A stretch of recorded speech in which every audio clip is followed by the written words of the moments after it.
What's going on, YouTube? This is PescaroDB, and today we are recognizing the fact that although Halo has been, the big game in esport, and I just attended the event, the Call of Duty League (CDL) does still exist. There has been a lot of Twitter talk and turmoil over the current state of Call of Duty Vanguard in general, the CDL, the Call of Duty League, how it's being run, and all these things. And I'm not trying to get into that because, obviously a lot of that leads to negative talk. And being honest with myself, I'm not on the inside of those conversations. I don't know what's going on with the teams, the players, the the developers, Activision themselves. I don't know what's going on with the league, so I don't feel like I have room to speak on that and actually provide anything productive to the conversation. So I'm going to try to keep it positive because it is the new year. 2022 is today.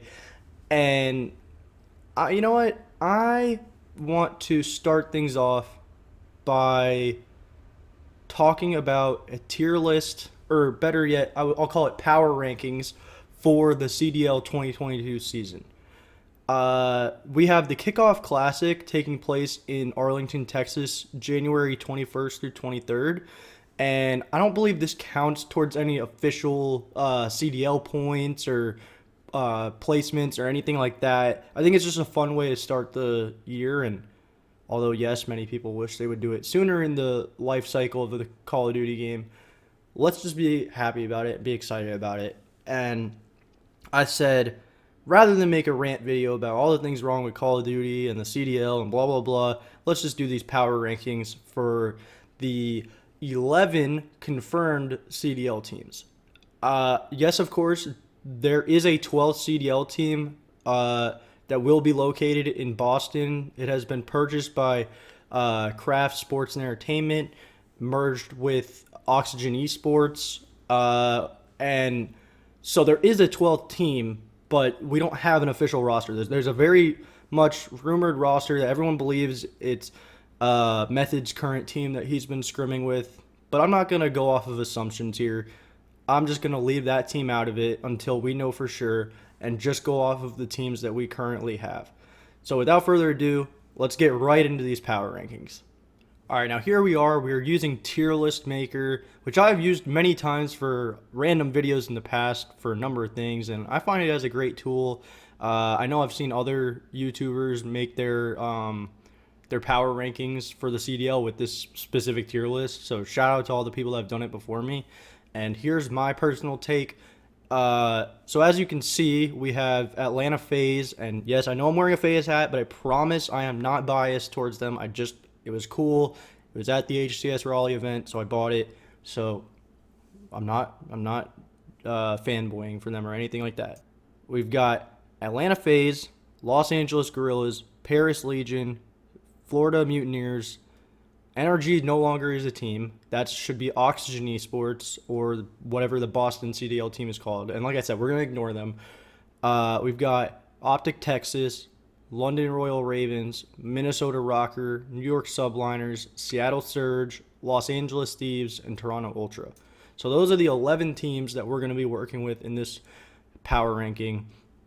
And I'm going to use a number of factors. Honestly, there was a lot of roster turnover from the Black Ops Cold War season to the Call of Duty Vanguard season. And so it's not as simple as just going with, okay, FaZe won Call of Duty Black Ops Cold War. Optic placed 6, so I'm going to put them as potential, and whoever spelled potential spelled it wrong. That's actually hilarious. I didn't create this list, like I said. That's just wanted to point that out.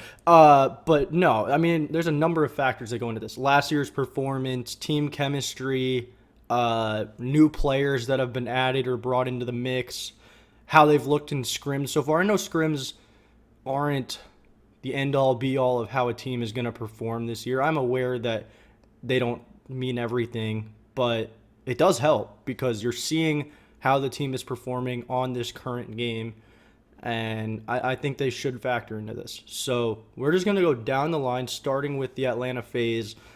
And honestly, I'm willing to put them in the elite category. I don't think it's up for debate. That team of Arceus, Celium, Abizi, and Simp is back for another year. They just completely ran through the Cold War season.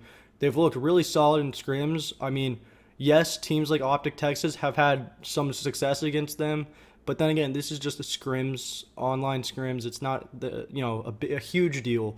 Doesn't mean a whole lot. But they have such a great team chemistry. Simp and Abizi on this game, they're probably gonna fry because the time to kill is very short, and I feel like this game you can move really fast with the MP40, which most sub players are using.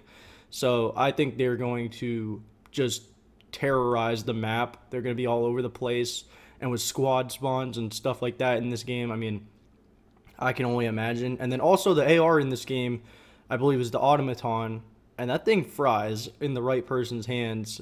Well, most people's hands, honestly. So I feel like Celium and Arceus are also going to have a great year, and I mean, not a whole lot you can debate. They're an elite team until proven otherwise, and that's where we're going to put them at. Los Angeles Guerrillas. So they are one of these teams that changed up the roster a ton. Last year they had Apathy, Silly, Assault, Chino at one point. They had Mentals, I think Mentals or Metals, something like that. Mental, that's it, Mental. At one point, I can't remember if they had anyone else in the mix, but they had a very unique year and basically blew up the entire roster. None of those guys are on the team anymore. And now you have a team of Slasher, Gunless, Hook, Asim is on the Los Angeles Guerrillas this year. And the thing with that is, I think it's a great mix of players. I think the combination of Slasher and Gunless is concerning just based on how players have described their personalities and stuff like that in the past. So it'll be interesting to see if they can mesh well together. I think the SMG duo of Hook and Asim is a very solid one. I know Hook didn't really have a great year last year like he did in Modern Warfare, but I think Asim was awesome. And ZooMaa was right about him. I mean, he's really a stud player, and he really showed a lot of leadership, especially during the Cold War season when Clayster was having to step down, and also really helping develop really new players like Hydra. I think they could be a solid team. I think this team specifically, it all boils down to the relationship that Slasher and Gunless can have, and I have not seen them in a whole lot of scrims, and I'm not saying that's necessarily because they're not scrimming at all. I just haven't necessarily seen it. But I definitely think this team, like last year, you would have slotted them at hot garbage, no doubt. And if they had run into this year with the same roster, you would have put them at hot garbage. I think it's fair to say that the Los Angeles Guerrillas have potential, spelled incorrectly, because they have veteran players. They've got really solid players at each of the positions that the CDL has. And I think they can make some noise. I really do. I think they'll be a competitive team. I don't know if they're championship or even, top 6 at champs level necessarily, but I think there's potential for them to break into that point if they can have some good chemistry. And now we move on to the Paris Legion. I'm not even going to spend a whole lot of time. The other teams I'm trying to talk a little bit about because I feel like it's worth bringing some analysis into it. There's nothing to talk about with them. The only player they retained from last year was Temp, and they now added John over from Los Angeles Thieves, who was there only for half the year last year. And nothing against him. I mean, he has won a championship in Call of Duty. He won it in Black Ops 3 with Team Envy before they merged with Optic this year. But I can't, honest to God, I can't even remember, and I know this makes me look bad, but I can't even remember the other 2 players on the team. But they were in shambles last year. They don't seem to be any better this year. From what I've seen of them scrimming against Optic and Zinni's team, they're not looking good by any means, and I'm just gonna move on from them because I don't really have a whole lot to say. Uh, so moving on to Florida Mutineers. Florida Mutineers has Awakening, Skies, Dav Patty, I believe I'm pronouncing that correctly, and they brought over Vivid, that's who originally was with Los Angeles Guerrillas. Then he went over to the Dallas Empire, and now he's with Florida Mutineers this season. And they have been a pretty solid team in scrims. It's hard to judge them based off of last year because obviously with only 2 of the 4 players returning, you can't judge the whole team based off of that. Skies and Awakening both were very solid in Cold War, and Florida Mutineers was a very hot and cold team. Mainly, I'd say because of the SMG play, because they had a guy like Neptune who is a young stud and has a lot of potential. He still does, and he would have some really great games, and then some not so much. And then the other SMG spot was kind of up in the air with Havoc and whoever they had before him. I believe it was Slacked, and so it's hard to judge this year's team off of last year. But just based off of scrims and knowing the type of player that Vivid is, I think Florida Mutineers deserves to be more so in the contender spot. I think they are a step above the Los Angeles Guerrillas, and maybe that's a hot take, but I just think that there's a lot to be excited about with them, with Skies and Awakening together for another year, and with what Vivid can bring to the table. And we'll see what this other player, Dav Patty, can do. But I think Florida Mutineers is a contender. And moving on to Optic Texas, this team obviously has a lot of hype behind it. Envious and Optic Gaming merged, and rather than having Optic Chicago and Dallas Empire, we now have Optic Texas. Formal is no longer with Optic, and Envoy, we'll talk about him later, went over to Los Angeles Thieves. So we now have a roster of Scump, Dashy, Shotzi, and Illy. Crimsix left Dallas for the New York Subliners, and Vivid, as I said, went to Florida Mutineers. I think this Optic team has a ton of potential, and I'm not just saying that because I'm a fan of them, but they definitely weren't themselves last year. I mean, they placed top 3 in Modern Warfare, and then last year I think they got top 6, and I think they were all friends and they liked each other, but they just didn't seem to mesh well overall, and they could never seem to put things together. Like, even when they finally started making strides towards being a solid team, they would always seem to take like 1 step forward, 2 steps back, if you will. But this year's team, I mean, Illy and Shotzi are grinders. They're going to put in the work. They also now have Rambo and Sender coaching the team. And, I mean, you can't say enough about Scump. And with the quick TTK and how good the Automaton is this year and the importance of slaying, Dashy is going to fry. So I think Optic, and also based off their scrims this year so far, they have been really solid. I think Optic is with FaZe, and I'm not saying Optic is the same level as FaZe entirely. I just think these 2 teams are both elite going into the season, and obviously things can change, but I think so far, just based off everything, we can go ahead and say they're an elite team. London Royal Ravens, another team that had a lot of turnover. They pretty much retained 1 player from last year's roster. They retained Afro. The London Royal Ravens have a roster of Gizmo, Nasty, Zero, and Afro. Again, kind of like Paris. I don't want to speak too much on them. I don't feel like I know a whole lot about them. Afro showed a ton of potential in the Cold War season, so I think keeping him was absolutely a solid move. I was kind of surprised they moved on from Shawnee because I felt like he has been solid for them for the past 2 years and was like a leader of the team, but I guess that was the decision they wanted to make. I don't know if I necessarily view them. I kind of like view them between the Guerrillas and Paris right now. I think they could be decent, maybe, but I don't feel like they have necessarily the same potential that Los Angeles does, but I also don't think they're anywhere near as bad as I expect Paris to be. So I know I don't have a whole lot to say about them. I haven't seen a whole lot of their scrims either. But I'm going to put them in the mid tier. I think that's a good place to start them. And now we move on to the Minnesota Rocker, another team that maintained their entire roster. So they're going to be going with Standy, Attach, Major Maniac, and Priesta for another year.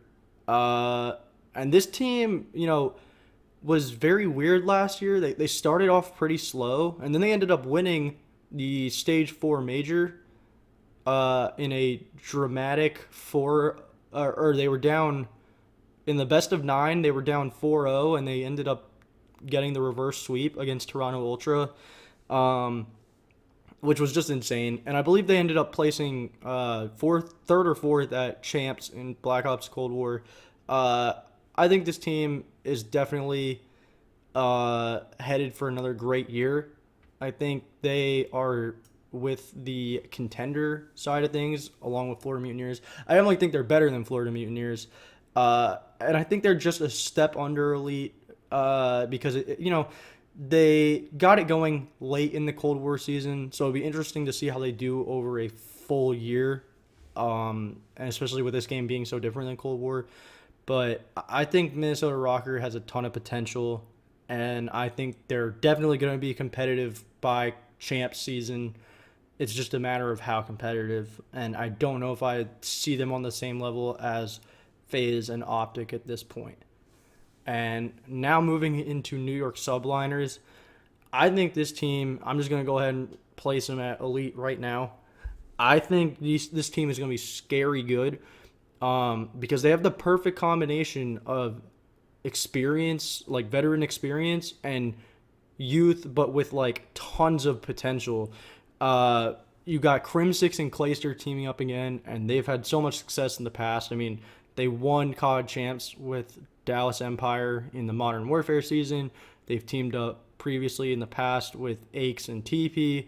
And these guys are obviously two of the best players to ever play Call of Duty. And then you add in the two sub players of Neptune and Hydra, who are in their, I believe, their second year now of Call of Duty Pro. And I mean, they were just so solid last year, and I don't see them taking a step back by any means. So I think and they have been super competitive in their scrims. I think it's very easy to see them as an elite team because, it seems to work out well when you have veterans mixed with younger players because they, yes, a coach is the coach after all, but those guys can coach them up too and help them, ease into the year, and I think it's going to be good for them. So now moving on to Seattle Surge, another team that completely blew it up, said this roster sucks, we're a dumpster fire, we're going to start from scratch basically.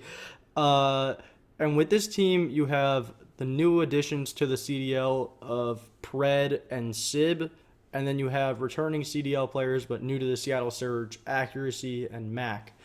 I don't know how I feel. I think the Seattle Surge, it's fair to put them in the mid-tier because Accuracy is not a bad player, although he ended up getting benched by the Minnesota Rocker during the season last year. Everyone remembers his 1v3 clutch against Optic on round 11 Moscow S&D. That was a heartbreaker. He's a veteran player. He's been around forever. Everything I've heard about Sib is that he just is loaded with potential. He's a very talented player. It's just a matter of can he get his mentality and head on straight, if you will. So to be interested to see how that goes. I don't know anything really about Pred. And then with Mac, he was amazing, in my opinion, on the New York Subliners last year. I think he's a very under-the-radar kind of guy. He's not very outspoken or anything like that, so he doesn't have a personality such as a Scump or a Clayster or something like that, so you're not really going to know about him in that sense, but his gameplay speaks for itself. And I think that Seattle, again, they're not quite, I don't feel as good about them as I do the Los Angeles Guerrillas, but I certainly think they will take a step forward this year as compared to the past two CDL seasons.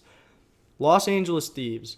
this is a team that I'm going to place in the potential spot alongside the Los Angeles Guerrillas.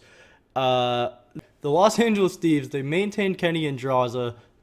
They brought back the Black Ops 4 100 Thieves legend, Sam Octane LaRue. They saved him from the Seattle Surge franchise. And then, as I said earlier, they brought in Envoy from the Optic Chicago squad. I think for me, they're teeter-tottering between contender and potential. They just, last year, were very 50-50. They were either really good or really bad. And I think the additions they made were really good. I think Octane and Kenny play so well together. It's just a matter of seeing how Envoy and Draza will play together, because neither of them to me are necessarily like Slayer SMGs. They're both kind of route men, if you will. So it'll be interesting to see how they can play together. And I have a little more faith in like the likes of Minnesota Rocker and Florida Mutineers at the contender level at the moment. So I'm going to say that Los Angeles Thieves has potential for sure. And I hope they pop off, because I think their roster is very exciting. And again, having Octane back on LA Thieves is such a great thing, because he was so amazing during the Black Ops 4 season. And lastly, we have the Toronto Ultra. Super hard to rank them here because, well, they maintain the same roster. They have Bance, Cammy, Kleenex, and Insight, who finished second in the CDL last year, a runner-up to FaZe at Champs. They were a very mid-tier team when they were playing with Methods. No offense to him. I don't think it was his fault necessarily, but when they switched Insight for Methods, something clicked, and this team just caught fire. The likes of Optic could not beat them, and they made it all the way to second place, and they won the Stage 2 Major. And I believe that I'm just going to go ahead and put them as elite. It's so hard to say. They have not scrimmed yet, from what I hear, or from what I've seen. They have not done a single scrim in Vanguard so far, so I can't really see how they play on this new game. But that team just seems to mesh very well together. And if you remember from their comms last year in the Cold War season, they're so polite, I guess is the way to put it, to each other. Like, they're not hectic. It's very calm, but very, like, to the point. And I think they'll continue that kind of chemistry and team dynamic going into this year. And I feel confident in the top four of FaZe, Optic, New York, and Toronto. I think I would not be shocked if this is the final four, if you will, going into Champs at the end of the Vanguard season. And I think, although we haven't seen them scrim yet in Vanguard, that's where they belong based off of last year's performance and the roster they maintain. And with that all being said, there you have it, my CDL 2022 tier list power rankings headed into this first kickoff event in Arlington, Texas, January 21st to 23rd. I feel very confident in my list. Let me know what you think, whether you think certain teams deserve to be higher or lower. Let me know if you're excited for Call of Duty League this year. I know there's a lot of negatives and just bad vibes around it right now, but I'm personally still excited for it, and I hope to attend at least one event this year, if not more. So let me know if you're excited about it. If you agree with my tier list or like this kind of content, be sure to leave a like. Comment down below, like I said, your opinions on my list, or if you have a different list of your own, I'd love to see it. And if you enjoy this kind of content or my other Halo content or shorts or anything like that, be sure to subscribe to the channel. It means so much to me. And with that being said, I hope you have a fantastic day, but also a fantastic new year.